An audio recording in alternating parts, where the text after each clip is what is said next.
우리 친구들 안녕. 5월이에요.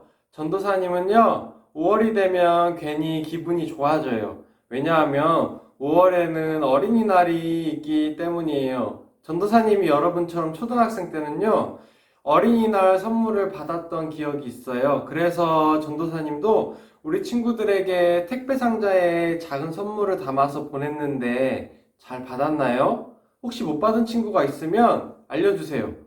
전도사님은 어린이날 선물처럼 우리 친구들이 받은 특별한 선물에 관해서 얘기해 보려고 해요. 바로 예수님이 주신 선물인 부활이에요. 우리 친구들은 부활이라는 선물을 받게 될 거예요. 이번 사도신경 챌린지에서 우리 채훈이가 외웠던 부분인데요. 함께 따라해 볼까요? 시작! 장사한 지 사흘 만에 죽은 자 가운데서 다시 살아나시고, 네, 금요일 오후에 돌아가셨던 예수님이 일요일에 다시 살아나셨어요. 사흘 만에 라는 거는 3일 만에 라는 의미예요. 예수님은요, 십자가에서 돌아가셨고, 무덤에 장사되셨지만 죽음을 이기셨어요. 부활하신 거예요. 우리를 대표해서 혼자서 모든 저주를 대신 받으신 예수님이 이제는 우리를 대표해서 부활하셨어요. 지난달 매일성경 큐티책에 있는 마가복음 16장을 보면요. 세 명의 여인들이 예수님의 시신에 향품을 발라 장례를 치르려고 무덤에 갔어요. 무덤에 가면서 걱정합니다. 무덤의 입구를 막고 있는 커다란 돌을 누가 굴려줘야 할 텐데 어쩌지? 라고 말이에요. 그래도 세 여인들은 일단 무덤으로 갔습니다. 그랬더니 어떻게 되었죠?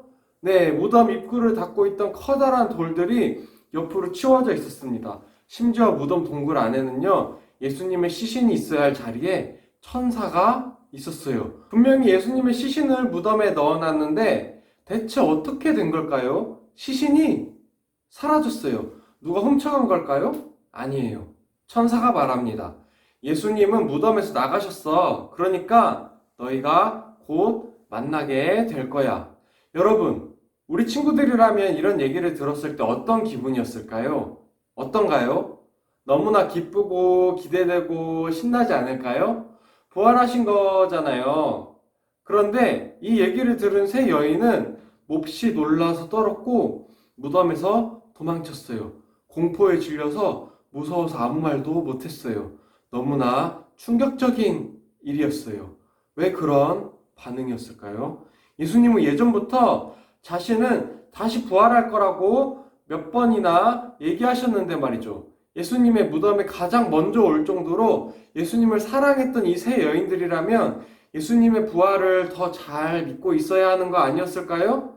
그런데요, 이 세 여인들이 예수님의 부활을 생각지도 못하고 있었던 이유는요, 바로 예수님이 아주 완전하게 처참하게 죽으셨기 때문이에요. 예수님이 채찍에 맞으시고 조롱을 당하고 가시 면류관에 이마가 찔리고 십자가에 못 박혀서 물과 피를 다 쏟으셨던 것을 직접 봤던 이 세 여인들은요, 이미 그 광경들을 봤을 때 마음이 찢어졌어요. 마음에 생긴 상처들이 너무 커서 예수님의 죽음이 좋은 일로 바뀔 거라고는 생각할 힘이 없었어요.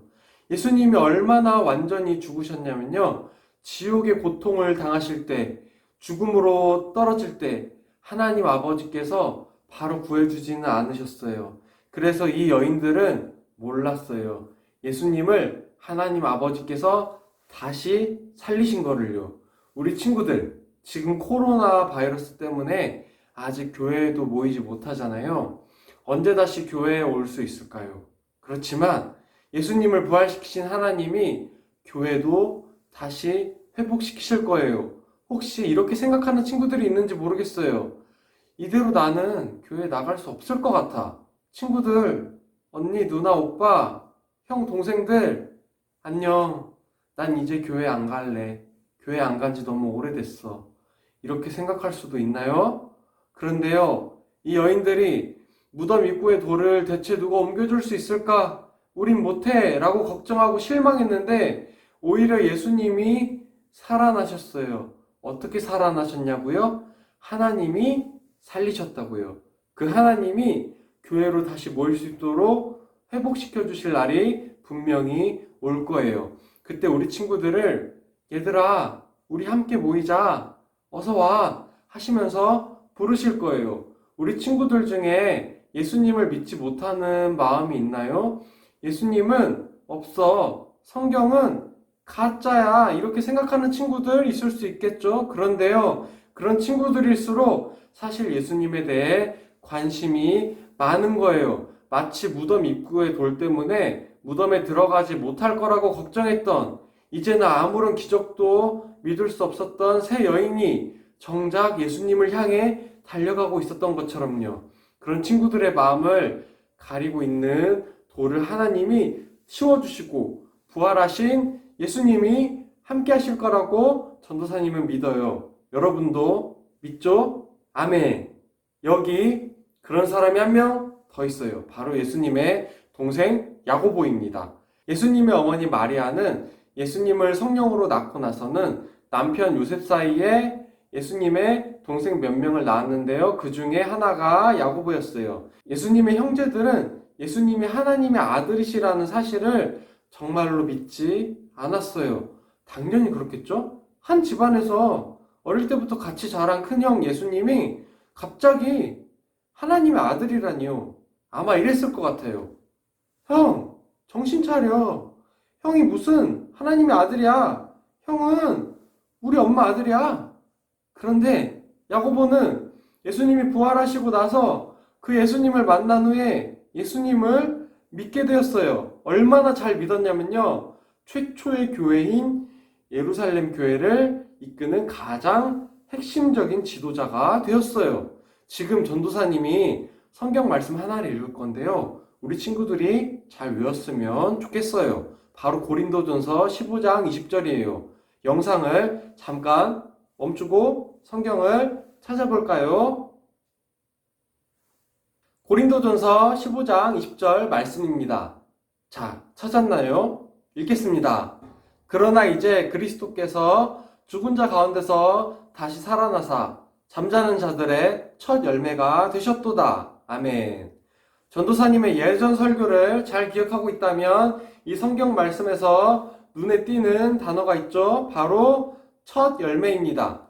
예수님은 죽은 사람들 가운데서 처음으로 부활하셨기 때문에 첫 열매가 되셨어요. 응? 처음으로 부활했다고요? 우리 친구들, 성경에 부활한 사건이 예수님만 있나요? 비슷한 사건들은 있었어요. 구약시대의 선지자 엘리야는 한 여인의 죽은 아들을 살렸습니다. 물론 하나님이 엘리야를 통해 살려주신 거죠. 엘리야의 제자 엘리사도 대단한 선지자였는데요. 그 엘리사가 죽은 후에 엘리사의 무덤에 다른 사람의 시체를 놓았더니 그 시체가 살아났어요. 좀비가 아니라 진짜 살아났어요. 예수님도 죽은 사람을 다시 살리셨죠? 나사로, 과부의 아들, 야이로의 딸을 죽음에서 살리셨어요. 그러면 예수님 이전에도 이미 죽음에서 돌아온 사람들이 적어도 5명이나 있는데 왜 예수님이 최초의 부활인가요? 왜 예수님이 부활의 첫 열매인가요? 왜냐하면요, 앞서 여러 사람들이 다시 살아난 것은 언젠가 다시 죽어야 하는 반쪽짜리 부활이었기 때문이에요. 단지 생명을 연장한 것 뿐이었어요. 그래서 우리는 그걸 부활이 아니라 소생이라고 불러요. 네, 심폐소생술을 할 때 그 소생이에요.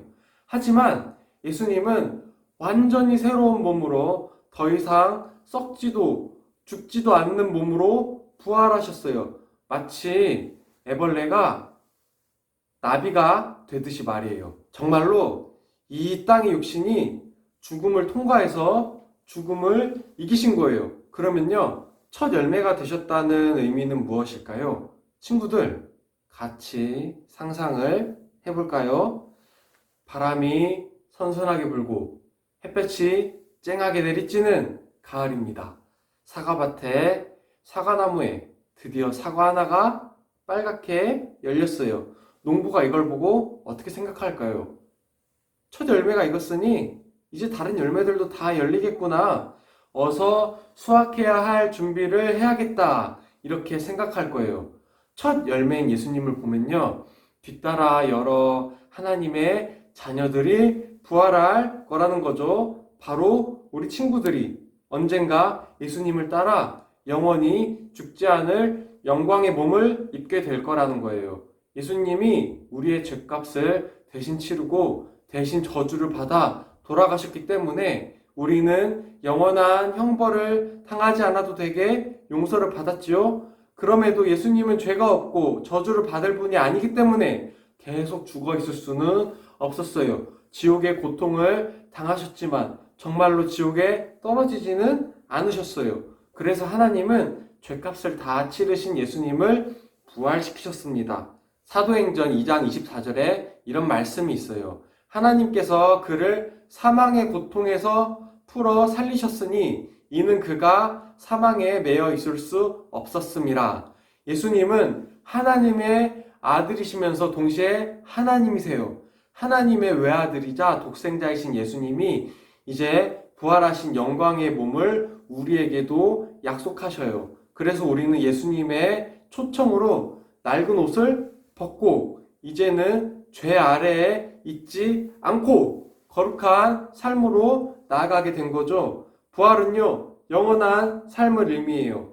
그 부활은요, 지옥으로 떨어져야 할 우리에게 하나님이 영원히 함께 살게 하신다는 생명의 약속을 의미해요. 부활은요, 죽음으로 향하는 우리를 건지실 능력이 있는 유일한 구원자이신 예수님만이 우리에게 주시는 거예요. 우리가 이 땅에서는 언젠가 잠시 죽겠지만요, 반드시 예수님처럼 완전한 몸으로 부활할 거예요. 그렇기 때문에 우리의 인생이 어떠한 어려움에 처해도 소망이 있고 기쁨이 있는 거겠죠? 그리고 예수님은 부활하셔서 우리에게 말씀하십니다.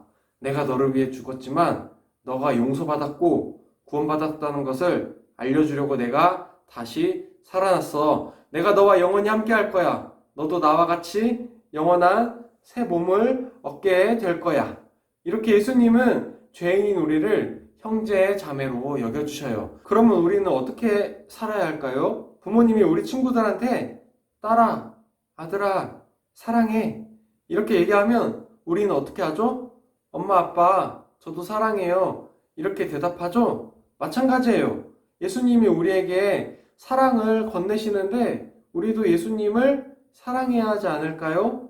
그리고 우리도 그 부활의 증인이 되어 사랑을 나누는 삶을 살아야 하지 않을까요? 전도사님은 그런 여러분이 되었으면 좋겠어요. 우리의 영원한 생명은 이미 시작되었습니다. 그럼 우리 함께 두 손 모으고 눈을 감고 기도할게요. 기도하시겠습니다. 하나님 아버지, 예수님께서 부활하신 거를 믿을 때, 아니 그런 믿음을 저희에게 주시기 때문에 저희도 부활할 것을 약속해 주시기에 감사드립니다. 5월은 즐거운 날이 있기 때문에 기대가 됩니다. 마찬가지로 저희의 인생도 언젠가 부활이 있을 거기 때문에 소망이 있습니다. 그런 소망 품으며 살아가는 우리 친구들 되게 해주세요. 예수님의 이름으로 기도합니다. 아멘. 자, 우리 친구들 곧 또 봅시다. 안녕.